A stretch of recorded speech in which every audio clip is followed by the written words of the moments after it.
नमस्कार दोस्तों, जय हिंद सभी को। सावन इंस्टीट्यूट गोविंदगढ़ की ऑनलाइन क्लासेज में आप सभी का स्वागत है। जैसा कि दोस्तों हम मैथ्स की 3 और 4 क्लास पहले डाल चुके हैं। ये अगली क्लास होगी। जो अपनी लास्ट वीडियो थी मैथ्स की, वो किस पर आधारित थी? कैलकुलेशन पर आधारित थी। तो हम कैलकुलेशन सीख रहे थे, क्योंकि कैलकुलेशन इतना इंपॉर्टेंट पार्ट है मैथ्स में कि आप बिना कैलकुलेशन के कुछ नहीं कर सकते। आपको यदि फॉर्मूला भी आता है तो फॉर्मूले में भी संख्याएं लिखोगे, और जब संख्याएं लिखोगे तो कैलकुलेशन करनी ही पड़ेगी। लास्ट वीडियो में हमने गुणा करना सिखाया था, बाकी एक वीडियो थी। आज दोस्तों कुछ बात करते हैं भिन्नों के बारे में। किसके बारे में बात करते हैं? भिन्न, जिन्हें कहते हैं फ्रैक्शन। जैसे कि दोस्तों हम एक भिन्न लिखते हैं, हमने एक भिन्न लिखी कि ये लिखिए 17/5। ठीक है दोस्तों, जो भिन्न का इस बटे के ऊपर वाला भाग होता है इसे कहते हैं हम अंश, और जो नीचे वाला भाग होता है इसे क्या कहते हैं हम हर। भिन्न का मतलब ये होता है अनुपात। अगर मैं ये कहूं कि भाई 3:4 लिख रहा है, तो इसका मतलब ये कह सकते हैं 3/4। भिन्न का मतलब ही क्या है? अनुपात होता है। अगर जैसे तुम खुद बताओ, पहले तुम्हारे नंबर आते थे कैसे? टीचर देता था 6/10। इसका मतलब क्या है? 10 में से कितने नंबर है? 6 नंबर। कि तुम्हारा 10 में से छठा अनुपात है 10 अनुपात। तो जो हमारा, अगर हम ये बात करें तुम्हारे प्राप्तांक और पूर्णांक अनुपात कितना? 6:10। उसी को किस में लिख देते हैं हम? भिन्न के रूप में लिख देते हैं। तो दोस्तों आज हम सीखेंगे कुछ भिन्नों की कैलकुलेशन, कि भिन्नों की कैलकुलेशन किस तरीके से कर सकते हैं। ठीक है दोस्तों, चलते हैं वीडियो में आगे। अब हमने लिखा था 17/5। ऊपर वाला भाग हो गया अंश, नीचे वाला भाग क्या हो गया? हर। यदि हम 17 में 5 का भाग लगाएं तो कितनी बार जाएगा? 3 बार जाएगा। शेषफल कितना बचेगा? 2। ठीक है दोस्तों, इसे क्या कहते हैं? जितनी बार भाग गया है भागफल। इसे क्या कहते हैं? जिसका भाग देते हैं भाजक। जिसमें भाग देते हैं उसे कहते हैं भाज्य। और ये क्या होता है? शेषफल। दोस्तों ये भिन्न कैसी थी? पहले सरल भिन्न, और इस सरल भिन्न को हमको बदलना है मिश्र भिन्न में। किसमें बदलना है? मिश्र भिन्न में। तो मिश्र भिन्न में बदलने के लिए पहले लिखते हैं भागफल को 3, फिर लिखते हैं शेषफल और नीचे भाजक। तो 3 सही 2/5 किसकी मिश्र भिन्न होगी? 17/5 को क्या लिख सकते हैं हम? 3 सही 2/5 लिख सकते हैं। अब दोस्तों ये हो गई सरल भिन्न और ये हो गई मिश्र भिन्न। इसका मतलब ये हुआ कि हम सरल भिन्न को मिश्र भिन्न में बदल सकते हैं, मिश्र भिन्न को सरल भिन्न में बदल सकते हैं। तो बदलते कैसे हैं? अभी बताया था कैसे? भाग देके। अंश में किसका भाग लगाते हैं? हर का। लेकिन दोस्तों एक चीज हमेशा ध्यान रखना, जब भी अंश बड़ा हो और हर छोटा हो तो ही भिन्न मिश्र भिन्न में बदली जा सकती है। यदि अंश छोटा है और हर बड़ा है तो उसकी मिश्र भिन्न कभी भी नहीं बनाई जा सकती। यह बात हमेशा ध्यान रखनी है। यदि अंश छोटा है हर बड़ा है, कभी भी क्या नहीं बनेगी? मिश्र भिन्न नहीं बनेगी। देखो दोस्तों, अगर यही चल रहे हैं तो एक और क्वेश्चन है कि कभी भी यदि बटे में 0 आ जाए तो उसका मतलब क्या है? अगर मैं ये कहूं कि भाई ये लिख रहा है हमने 5/0 और ये लिख दिया 0/5, दोनों का मतलब क्या है? दोनों में अंतर क्या है? इसका मतलब है 5 में 0 का भाग लगा रहे हैं तो क्या आएगा, और 0 में यदि 5 का भाग लगा रहे हैं तो क्या आएगा। ठीक है दोस्तों, अगर देखो वीडियो को यहाँ एक बार पॉज करना और सब कमेंट करना जिन जिनको उत्तर पता हो। ठीक है दोस्तों, अगर हम 5 में 0 का भाग लगा रहे हैं तो भाग कितनी बार जाएगा? अनंत बार जाएगा, जिसे कहते हैं हम अपरिभाषित। जिसे क्या कहते हैं? अपरिभाषित। और यदि किसी भी संख्या में या किसी भी संख्या का यदि 0 में भाग दिया जाए तो उसका मान क्या होता है? हमेशा 1 होता है। किसी भी संख्या का यदि 0 में भाग दिया जाए तो उसका मान कितना होता है दोस्तों? 1 होता है। अब दोस्तों बात कर लेते हैं भिन्न की कैलकुलेशन किस तरीके की आती है। अगर आप भिन्नों की कैलकुलेशन हम पढ़ रहे हैं तो भिन्नों की कैलकुलेशन किस तरीके की आती है। जैसे दोस्तों हमको कोई सवाल दे दिया जाए कि भाई यहां लिख रहा है 5 प्लस और यहां लिख दिया 2/3। 5 में 2/3 को जोड़ना है। तो दोस्तों अपना तरीका क्या होता है? हम क्या करते हैं, जो बेसिक तरीका पढ़ते आ रहे हैं, हम बटे में 1 मानते हैं, फिर लघुत्तम लेते हैं, कितना आएगा? 3 आएगा।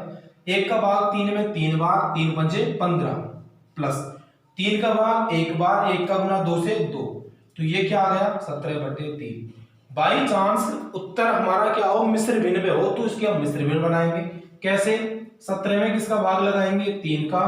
3 पंजे 15, शेषफल बचेगा 2, इसको लिखेंगे ऊपर और भाजक को लिखेंगे नीचे। अब दोस्तों तुम एक बात बताओ, जो हम सवाल लेके चले थे, हमने बटे में एक ही तो माना था, इस सवाल को जो लेके चले थे और जो आंसर आया है, इसमें कुछ समानता दिख रही है? बताइए क्या समानता होगी कि केवल प्लस के चिन्ह को हटा दिया, बाकी संख्या क्या है, समान है। तो हमको जो ये बीच की कैलकुलेशन है इसको करने की आवश्यकता नहीं थी। जब भी किस में बदले, मिश्र भिन्न में बदले, तुम डायरेक्ट कर सकते हैं। कैसे, एक और एग्जांपल से समझो। जैसे 7 में हमको 1/3 जोड़ना हो तो कितना आएगा, 7 सही 1/3। 15 में हमको 2/5 जोड़ना हो तो कितना आएगा, 15 सही 2/5। एक और, यदि हमको 9 में 5/4 जोड़ना हो, अब कितना आएगा।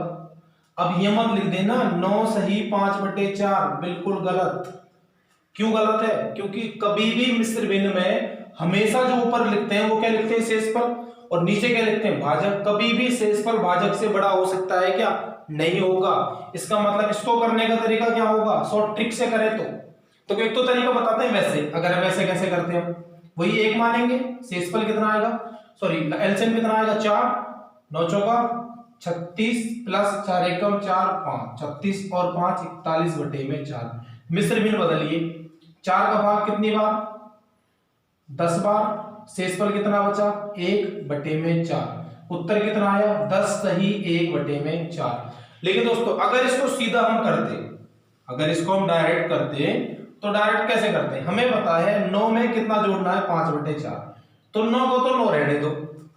क्या हम 5 में 4 का भाग लगा के देख सकते हैं, बिल्कुल। 4 एकम 4 कितना आएगा, 1 सही 1/4, यही आएगा।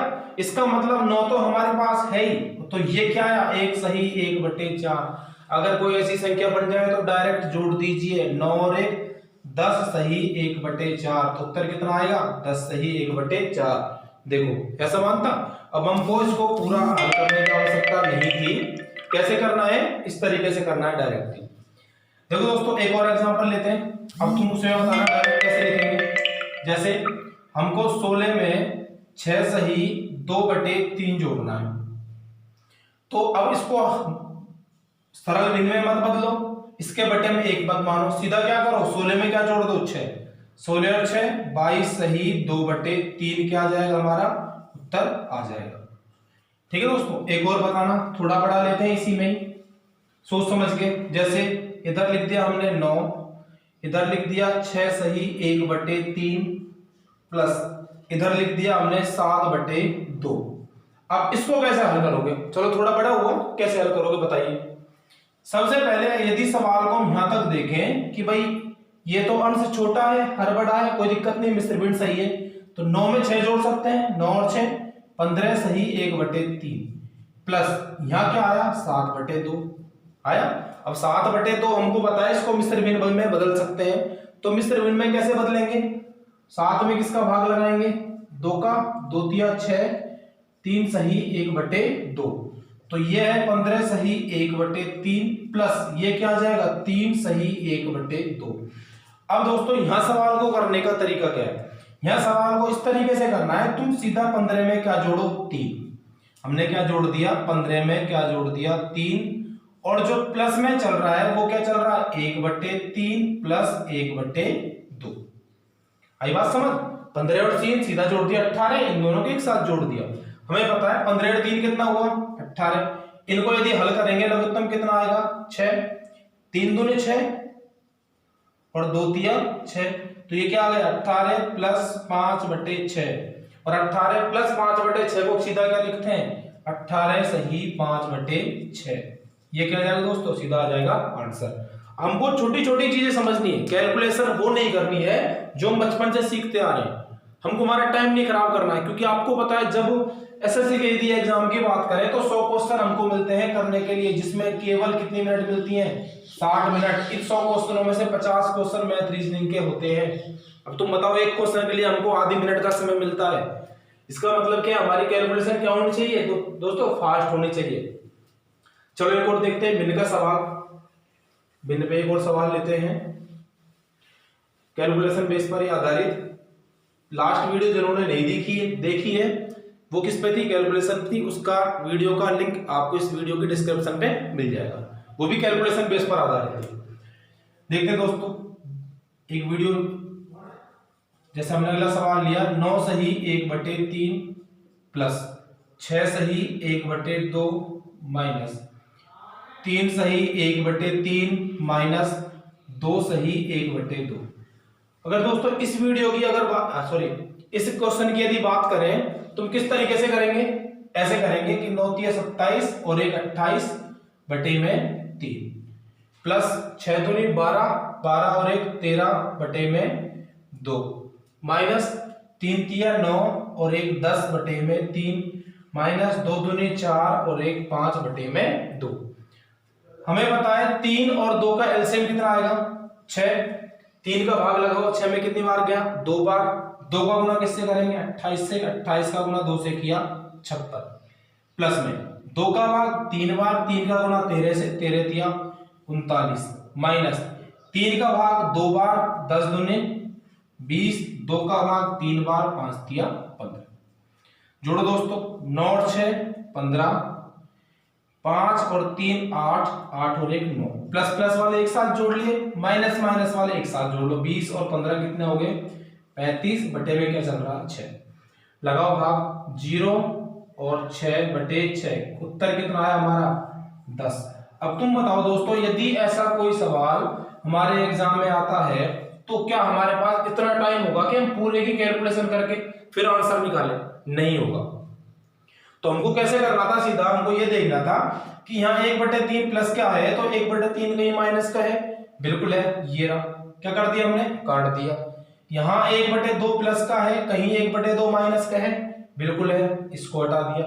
अब भिन्न तो हमारी हट चुकी है, अब संख्या क्या क्या बची है, यहाँ क्या बचा प्लस का 9 प्लस का 6, कितना हो गया प्लस का 15 और माइनस का 3 माइनस को 2 माइनस का क्या हो गया 5, और 15 में से 5 गए तो कितना बचा 10। अब बताओ इसमें कितना टाइम लगा, इसमें कितना टाइम लगा। तो हमको यही करना है, सवाल का क्या देखना है, कंटेंट समझना है, हमको ये तरीका नहीं लगाना है। हमने क्या देखा, जहां भिन्न का सवाल देखे वहां हमने एलसीएम लेना शुरू कर दिया, भिन्न को सरल भिन्न में बदलना शुरू कर दिया। तो सरल भिन्न में बिना बदले भी सवाल हो सकते हैं। अब कई ये सोच रहे होंगे साहब इसमें आगे और एक संख्या होती तो कैसे करते, चलो उसका एग्जांपल लेते हैं, आप देख लेना, स्क्रीनशॉट ले सकते हो वैसे वीडियो को रोक कर, अगर जिनको समझना हो एक बार वीडियो को रोके स्क्रीनशॉट ले लीजिए। ठीक है, ऐसा एक सवाल लेते हैं जिसमें एक भिन्न क्या आ जाए, थोड़ी अलग आ जाए। जैसे लेते हैं 10 सही 1/2 माइनस 6 सही 1/5 माइनस का 3 सही 1/2 प्लस का 10 सही 1/5 माइनस का 2 सही 1/2 प्लस का 2 सही 1/2। ठीक है दोस्तों, या 2 सही 1/3 ये ले लेते हैं। अब देखते हैं, हमने देखा उस तक अपने तरीके से करते हैं डायरेक्ट। 1/2 कहीं माइनस का दिखा, बिल्कुल दिखा, हटा दिया। 1/5 कहीं यहां माइनस का, यहां किसका प्लस का, बिल्कुल हट गया। ठीक है, इसके बारे में सोचते हैं बाद में। 1/3 नहीं है तो छोड़िए कुछ देर के लिए। प्लस प्लस वाली संख्याएं देखिए कौन कौन सी है, प्लस का 10 और प्लस का 10 कितने हो गए प्लस के 20, माइनस का 6 माइनस का 3 माइनस के 9, और प्लस में क्या चल रहा है 2 सही 1/3। 20 में से 9 गए तो 11 प्लस में 2 सही 1/3। ये तरीका अभी बताया था, क्या था 11 और 2 13 सही 1/3 क्या आ जाएगा हमारा उत्तर आ जाएगा। अब बताओ दोस्तों, यदि इसी सवाल को हम क्या करते पूरे को हल करते और जब सवाल को करते तो टाइम लगता है नहीं लगता, बिल्कुल। दोस्तों ये भिन्न की पहला भाग है, भिन्नों के यदि हमको कैलकुलेशन करनी हो, ये इसकी कैलकुलेशन का पहला भाग है। जो नेक्स्ट सेकंड भाग होगा इसी कैलकुलेशन का, वो भिन्नों पर ही आधारित होगा। उसमें और हमने क्या, जो आजकल के एग्जाम होते हैं उनमें ऐसे सवाल आते हैं जो भिन्न के नीचे भिन्न, एक भिन्न में कई भिन्न दे रखी हो, भिन्नों की कैलकुलेशन आगे भी सीखेंगे। ठीक है दोस्तों, कैसी लगी वीडियो, अच्छी लगी हो लाइक करो, शेयर करो, चैनल को क्या करो सब्सक्राइब। जय हिंद दोस्तों।